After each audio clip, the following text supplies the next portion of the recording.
Hello all welcome back to my channel mom and me diaries. ముందుగా మీరు నా video చూస్తున్నట్లయితే ఒకసారి ప్రీవియస్ కంటెంట్ చూడండి. వీడియో కంటెంట్ కానీ మీకు నచ్చినట్లయితే ఛానల్ని ఫస్ట్ సబ్స్క్రైబ్ చేసి పక్కన నా బెల్ ఐకాన్ క్లిక్ చేయడం వల్ల ఏ రోజైతే నేను వీడియో అప్లోడ్ చేస్తానో ఆ రోజు మీకు నోటిఫికేషన్ వస్తుందండి.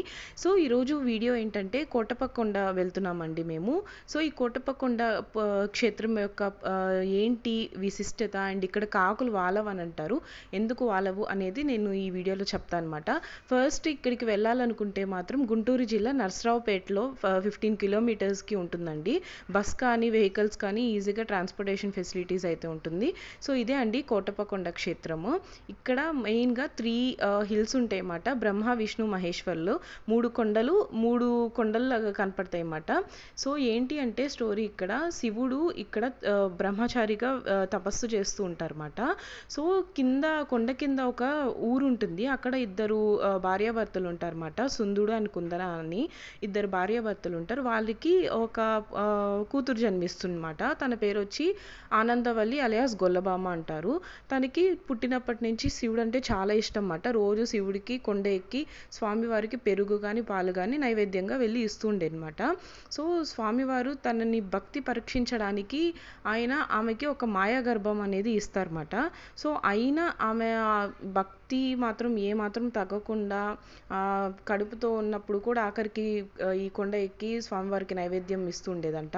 సో అలా ఒకరోజు పెరుగు తీసుకుని వెళ్తా ఆయాసం వచ్చి కూర్చుంటే పక్కన పెరుగు పెట్టుకొని ఉంటే అది కాకి దొల్లిచ్చేస్తుందంట. సో అప్పుడు గొల్లబామ అలియాస్ ఆనందవల్లి ఆవిడ చాలా బాధపడుతుందంట.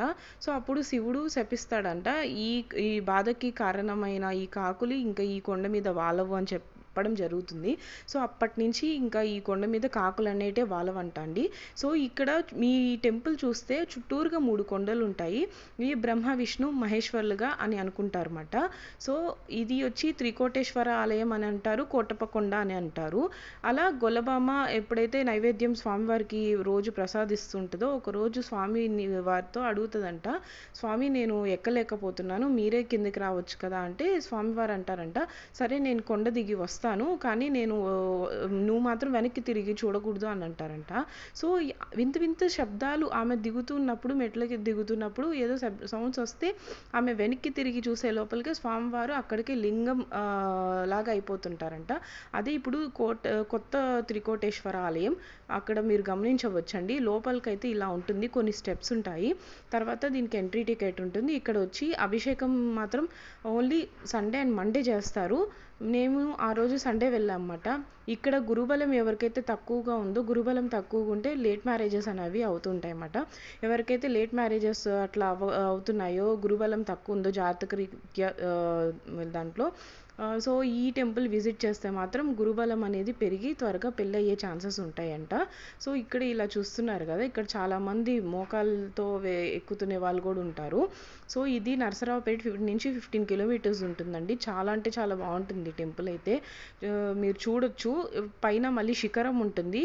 సో దర్శించుకున్నాక మీరు శిఖరం కూడా మీరు చూడొచ్చు అన్నమాట.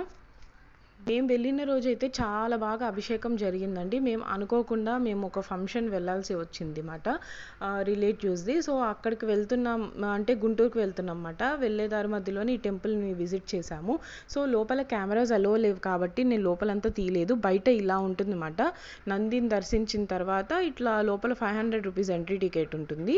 ఫస్ట్ అయితే రాగానే దక్షిణామూర్తి, శ్రీ మేధా దక్షిణామూర్తి అని చెప్పి ఉంటారన్నమాట. ఆ తర్వాత పైకి వస్తే ఇక్కడ శివుని దర్శించుకోవచ్చు. ఇక్కడైతే ఇక్కడ కళ్యాణం కానీ అలా ఏం జరగవండి. ఇది శివుడు ఇక్కడ ఏకంగా ఒక దక్షిణమూర్తిగా వెలుస్తారంట, తపస్సు చేసుకుంటా ఉంటారు. సో ఇట్లా ఈ క్షేత్రానికి చాలా అంటే చాలా గొప్ప విశిష్టత ఉందండి. ఎవరైతే తప్పకుండా ఈ టెంపుల్ని విజిట్ చేస్తారో, అసలు లైఫ్లో ఏదైనా కష్టాలున్నా, గ్రహదోషంతో బాధపడుతున్నా కానీ, ఏదైనా లైఫ్ ప్రాబ్లమ్స్ ఉన్నా అన్నిటికీ ఒక సొల్యూషన్ అయితే లభిస్తుంది. మెయిన్గా మ్యారేజెస్ అనేవి గట్టిగా అనుకుంటే మీరు మళ్ళీ నెక్స్ట్ టైం మ్యారేజ్ అయ్యి వస్తాను నీ దర్శనానికి అని మొక్కుకోండి, తప్పకుండా మ్యారేజ్ అయితే కంపల్సరీగా అయిపోతుంది. ఇక్కడ క్లైమేట్ అయితే ఆసమ్గా ఉంటుందండి. బట్ మేము వెళ్ళిన టైంలో ఎండాకాలం బాగా సమ్మర్ ఉండింది, ఫుల్ ఎండలు ఉన్నాయన్నమాట. సో అందుకైనా చూడండి ఎంత బాగా ఉందో. ఫొటోస్ తీసుకోవాలి అనుకున్న వాళ్ళకి బెస్ట్ ప్లేస్ అండి ఇది. దర్శించుకున్న తర్వాత మీరు ఎన్ని ఫొటోస్ అయినా తీసుకోవచ్చు.